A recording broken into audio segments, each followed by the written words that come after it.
একবার মন ভরে দরুদ পড়ে। দরুদ পড়তে জানেন তো? আল্লাহুম্মা সাল্লি আলা দরুদটা জানেন না? দরুদ ইব্রাহিম জানেন? যেটা জানেন সেটাই পড়েন। এটা নয় যে সাইয়্যিদিনাই পড়তে হবে, এগুলা নিয়ে বিভ্রান্ত ছড়িয়ে লাভ নাই। যেটা দরুদ জানেন সেটাই দরুদ পড়েন। আর এই দরুদটা আমরা বেশি বেশি এই জন্যই পড়ি যে বাচ্চা বাচ্চা পর্যন্ত সুরে সুরে জানে এই দরুদটা পড়তে। দরুদের কোনো তফাৎ নাই। বলতে গেলে অনেক কথা, অতিথিকে বসিয়ে কথা বলা আমার ঠিক নয়। কেন বললাম?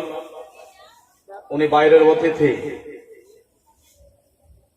ওনার সম্মান করা, ওনার সম্মানার্থে আমাদের নিজের কর্মের দিকে তাকে কাজ দিয়ে খুশি করা। হাদিস কোরআনের মধ্যে যদি দেখতে চান তো এটা হচ্ছে রাসূলুল্লাহর সুন্নাহ। জোরে বলো। কেন যে অনেক হাদিস শুনেছেন আমার নবীর দরবারে, আমার নবীর বাড়িতে মেহমান এসেছিলেন, কিন্তু এমন একটা মেহমান যে নবী মুস্তাফার বাড়ির বিছানায় মইল মূত্র করে চলে গিয়েছিলেন, ভয়ে রাত্রেই চলে গিয়েছিলেন যে সকাল হবে মুহাম্মদ আবার কি বলবে না বলবে। এই মইল মূত্রগুলো আমার নবী নিজের হাতে পরিষ্কার করেছেন। জোরে বলে। আমরা তো অতিথির সম্মান করতে জানি না বাবা। জি, রহমাতুল লিল আলামিন যিনি, তিনি মেহমানদের কেমন খিদমত করেছেন, কেমন সেবা দিয়েছেন, সেখান থেকে তো আমাদের শিক্ষা, বাকি তো আর কিছু নয়। সেখান থেকে মূল শিক্ষা আমাদের সেখান থেকেই। জি, তো হযরত বলছিলেন, গতকালকের কথা শুনলাম, দরুদ পড়ছে তো কেউ দরুদ পড়ে না, যদি নবীকে সালাম জানাচ্ছে তো কেউ সালাম পড়ে না, হালকা হালকা আওয়াজ। তো বাবা একটা জিনিস সর্বক্ষণ মনে রাখেন, দুনিয়াতেই কিন্তু আপনার মানুষ সাথ দেবে, কিন্তু দুনিয়াতেও তো সবাই দেয় না।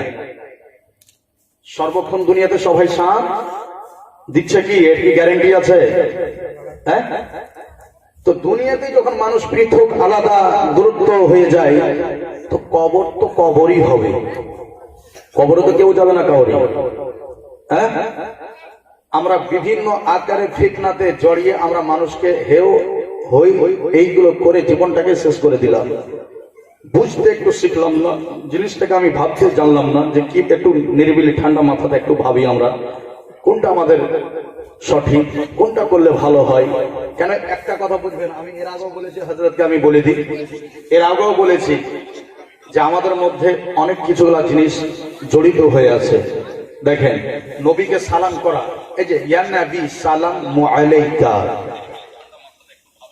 আপনার বয়োজ্যেষ্ঠ, আপনার আমাদের অত্র এলাকার কবরস্থান, আপনার পূর্বপুরুষ মিটে গেছে, কবরে নিশানি নাই, আছে? একটু হ্যাঁ কিনা বলেন না। আরে শিক্ষার জন্য সর্বক্ষণ শিক্ষা জরুরি নয়, কিছু কিছু মানুষের জন্য আবার ইশারা কাফি আছে আর মিশাল কাফি আছে, কথা বুঝছেন? আমাদের পূর্বপুরুষেরা যিনারা এখন যদি তাদের কবর ঢুঁড়তে যান তো কবর পাবেন? কবর পাবেন না। তো কবর পাবো না ঠিক, কিন্তু ওটা দিয়ে গিয়ে কবরবাসীকে সালাম করলে সালামের উত্তর তো দেয়। এটা হ্যাঁ কিনা?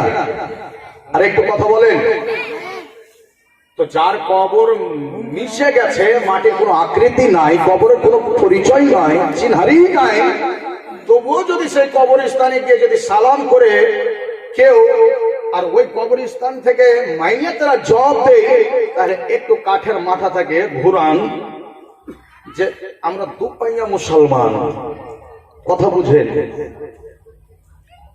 আমার বাপ দাদা যদি, পর দাদা যদি মরে মাটিতে মিশে গিয়ে, কথা বুঝেন, তার কবর থেকে যদি সালামের উত্তর আসতে পারে, তাহলে যেই নবীর জন্য আল্লাহ দুনিয়াকে সৃষ্টি করলে সেই নবী উত্তর দিতে পারে না? আরে পারে কি পারে না? তাহলে এটা শিরক বেদাত হয় কেমন করে? মানুষকে বোকা বাইয়ে সমাজটাকে শেষ করে দিল, ভাগ করে দিয়েছে, বুঝছেন? এই জন্য বলছি সালাম করবেন নবীকে। নবীর যা জিনিস আছে, নবীর যা পাওয়ার আছে, কোনো মানুষকে আল্লাহ দেয় নাই, দিয়েছে? একটু হ্যাঁ কিনা বলেন। হ্যাঁ, আমার নবীকে যে পাওয়ারটা দিয়েছে কোন সাহাবাকে দিয়েছে? কোন পয়গম্বর হযরত আদম সফিউল্লাহ থেকে ঈসা রুহুল্লাহ পয়গম্বরকে দিয়েছে? মাত্রাতে দিয়েছে, মাত্রাতে, কিন্তু আমার নবীকে তো পা থেকে মাথা অব্দি রহমতুল্লিল আলামিন। জোরে বলেন, জোরে বলেন সুবহানাল্লাহ।